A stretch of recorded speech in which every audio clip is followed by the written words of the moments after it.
Hello, everyone, and greetings from El Salvador. How are you feeling today? I see that you're very participated in the chat box. So are you okay? Do you feel good? Are we ready? Well, I start presenting. So we're fine. Okay, Mexico. Great, amazing. I see so many countries representing the teachers over there, and that is just fantastic. So you inspire me a lot as educators, as colleagues, and so on. Let's start, and of course, I will start with a question. Macmillan community loves questions, and so do I. What do you see here? I'm gonna be checking on my chat box. What do you see there? What elements do you see in this picture? Please tell me. Mention just in one word, what do you see? A little stem, a plant growing, soil, all right? Serene, earth, seed, okay, soil, life, wow, future, soil, small plant, life, nature, okay, amazing. Next question, still on this picture. And the question is, what could it become? That little thing you see in the middle, what can it become in the future? That's the beginning of life, a plant in the future, a big plant, tomato plant, flowers. Okay, oak tree, huge tree, a tree, hope. Oh my God, very nice. A big tree, an apple tree, bloom, fruit-bearing tree. All right, a community. Oh, wow. Now, yeah, you are my people. I'm in the right place right now. Okay, a cherry tree. Okay, now, yeah, imagination just, flowing here. Very nice. A cherry tree. Why am I asking this? Oh, I see progress and forest. Okay, amazing.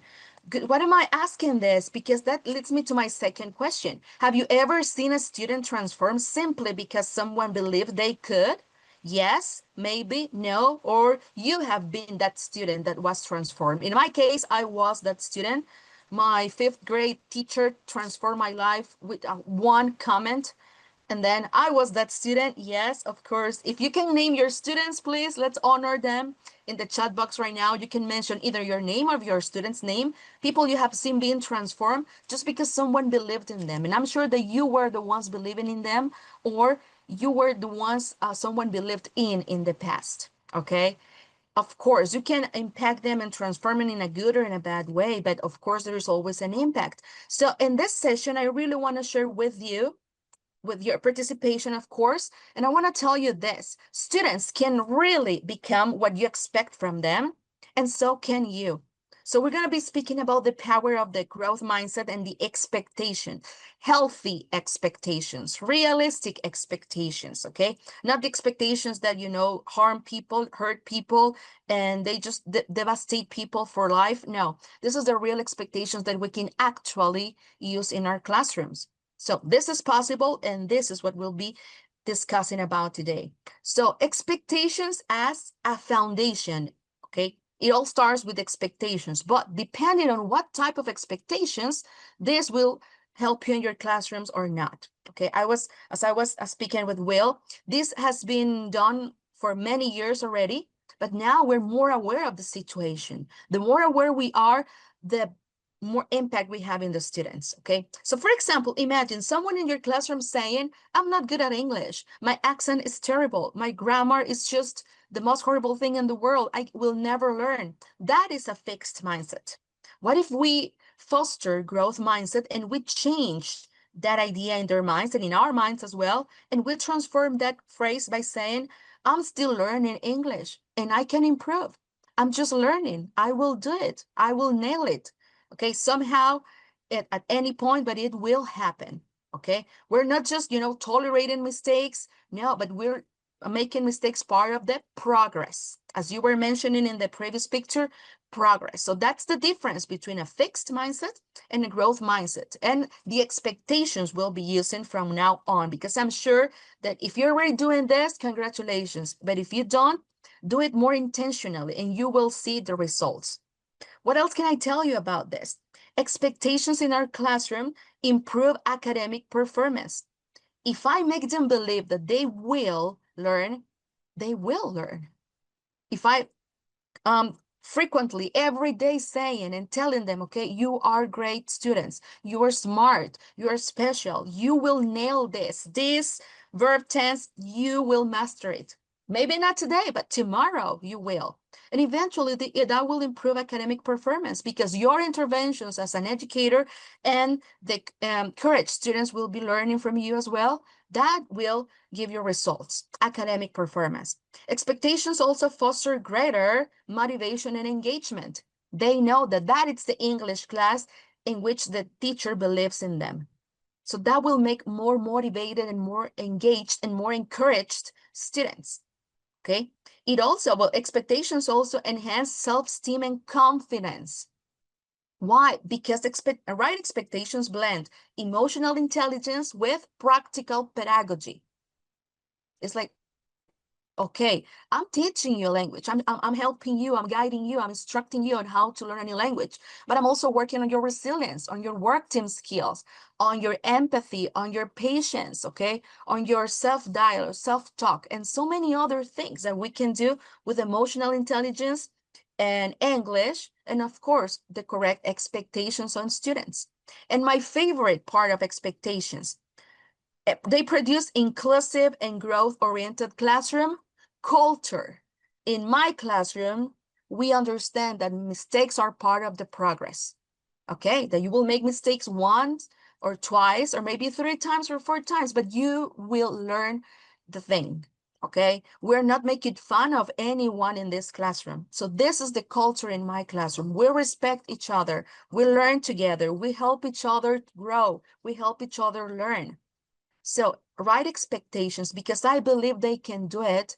And the more I work for that, the more interventions and strategies I implement, they will do it because they believe it. They have someone that believes in them as well. So I'm telling you, I was the real result of that in the past. Now you can see it in your classroom. What about if we implement this intentionally when we design our classes as well? How it looks in real life. Like, for example, we're going to be normalizing struggle because the struggle is real. Learning a new language makes people feel anxious. Making mistakes paralyzes people. And so many other things, fear, and well, so many aspects you already know.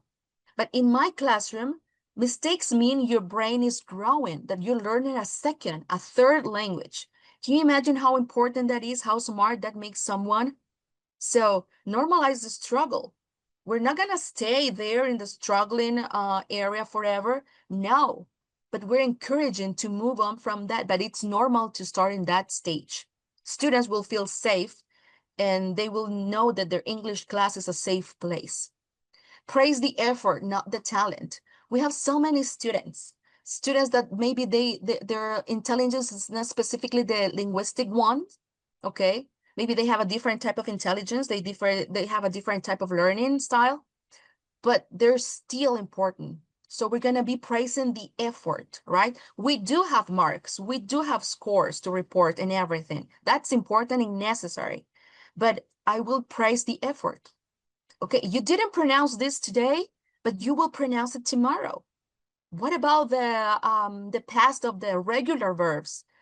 It's hard for some people to pronounce them. It was hard for me, but I nailed it eventually after practice and practice, and I felt safe, and I feel safe now. But praising the progress, praising the progress, not just the kid that we usually mirror in the classroom because they remind us about ourselves in the past. No, it's just all of them deserve praise because of the progress. That will make them feel confident to learn and right expectations and model the growth mindset. Okay. So share with them what happened to you. I was shy, but now look at me, I'm a teacher. I would never speak in classes, but now look at me, I can't stop talking. That humanizes the teacher. You are not perfect. You're human, so are they. But that will make you bond with students.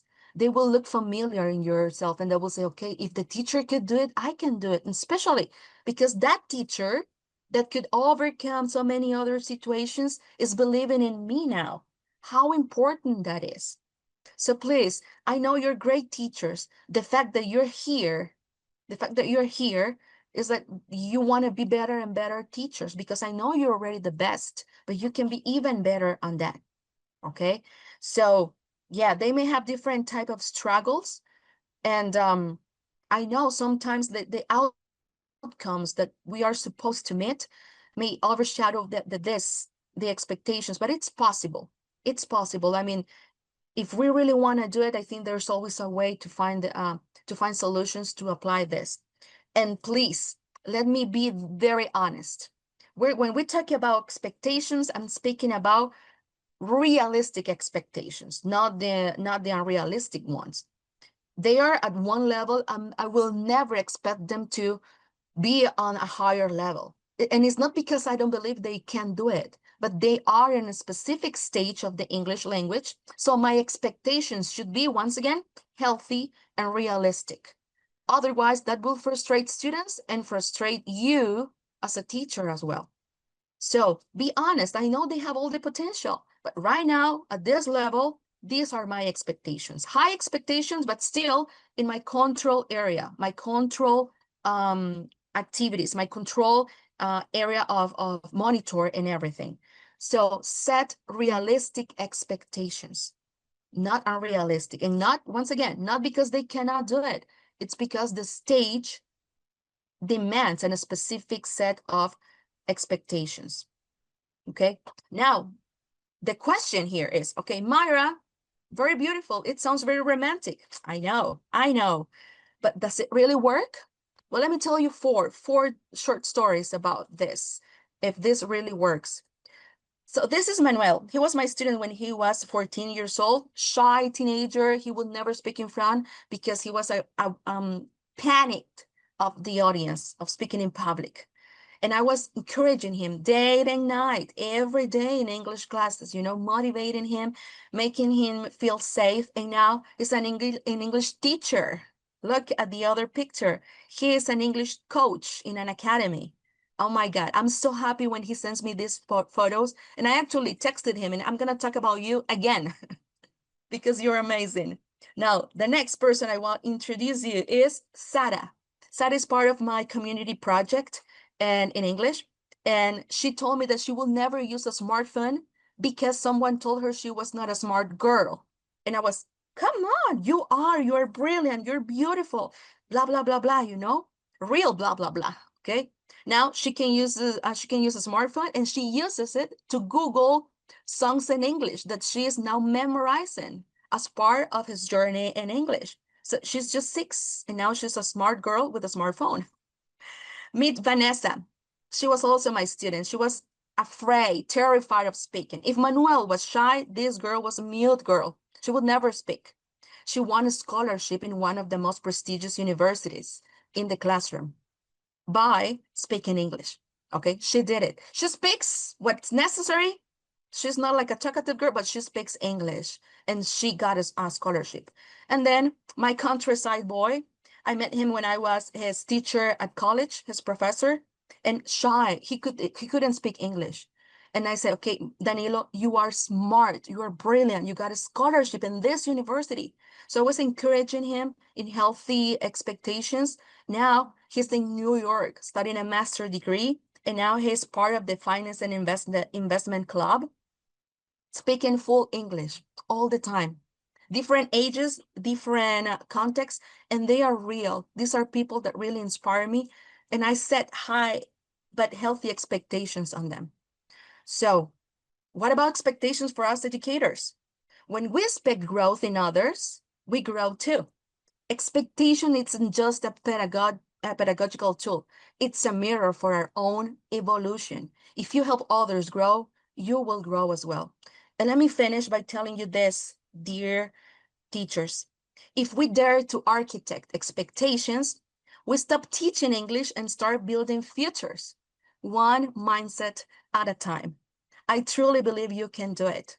Trust me, I know everywhere you are in that beautiful country you're representing right now, you can do that. Set expectations based on growth mindset, and you will see results if you do it in a very intentional way from now on. So thank you so much.